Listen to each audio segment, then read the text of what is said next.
তারপর একটু যদি সুযোগ পাই, যে সুযোগে কি টানা টানে ওরা, তারা অবশ্যই কমেন্টে জানাবেন যে আমার নতুন অডিও সিস্টেম আপনাদের কাছে কেমন লাগতেছে।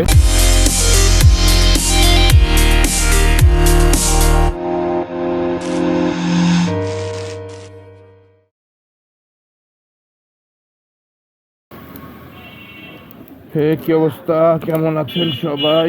আমরা আসলে একটা সাউন্ড টেস্ট করতেছি। সাউন্ড টেস্টটা কইরা চেক করতেছি যে ছোট্ট একটা অডিওর প্রবলেম হইতেছে। এই অডিওর প্রবলেমটা বাইক চালাইলে হয় কিনা এটা চেক করার জন্য আসলে বাইকে ওঠা।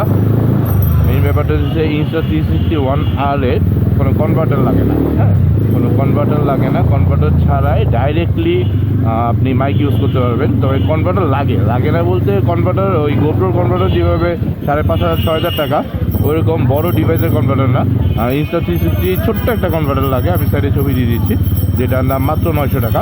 এটা লাগানোর পরে আপনি চাইলে 100 টাকার মাইকও ইউজ করতে পারবেন, 500 টাকার মাইক ইউজ করতে পারবেন, বা 5,000 টাকার মাইকও ইউজ করতে পারবেন। মানে মোট কথা 3mm জ্যাক ইউজ করার জন্য, মানে নর্মাল আমাদের যেই হেডফোনের যেই পোর্টটা আছে ওই পোর্টটা ইউজ করার জন্য আপনার, বা মাইকের যে ছোটো পোর্ট থাকে ওই পোর্টটা ইউজ করার জন্য আপনার একটা কনভার্টার কিনতে পাওয়া যায় মাত্র 900 টাকা। তো ওই কনভার্টারটা লাগানোর পরও একটু প্যারা হইতেছিল, যেটা হচ্ছে যখন আমি বাতাসে বাইক টান দিই তখন বাতাসে ওই কনভার্টারের যে ক্যাপটা আছে ওটা সুতা দিয়ে লাগানো থাকে অ্যাটাচ করা, দেখুন ওইটা বাড়ি খাইতেছিল, একটা অডিও কুটকুট শব্দ আসতেছিল। তো তারপরে আমরা যেটা করি ওইটাকে আমি রাবার দিয়ে অ্যাটাচ করছি, কিন্তু তারপরেও ওই কনভার্টারটা একটু ঢিলা।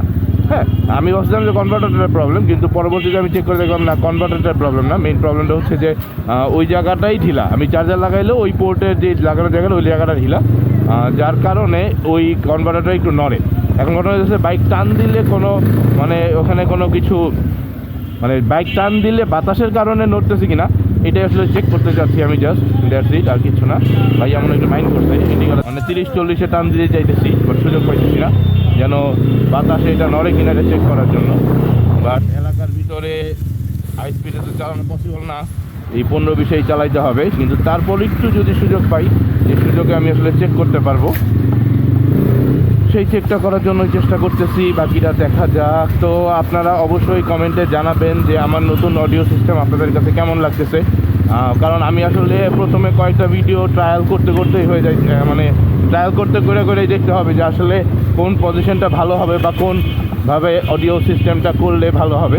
এই জিনিসগুলো ট্রায়াল করতেছি, ট্রায়াল বেসিসে টুকটাক করে ভিডিও বানাইতেছি। আর আমার মনে হচ্ছে এই ভিডিওগুলো যদি আপনাদের সাথে শেয়ার করে দেই তো কেমন হয়, কারণ আপনাদের সাজেশনটাই আসলে সবচেয়ে বেশি দরকার। কারণ ভিডিওগুলো সবসময় আপনারা দেখা দেখছেন কী টানে ওরা, মানে সরি প্রত্যেকটা রিক্সা, মানে অডিও করতে, মানে অডিওর প্রবলেম সলভ করার জন্য যে আমি কী পরিমাণ পেইন নিতেছি।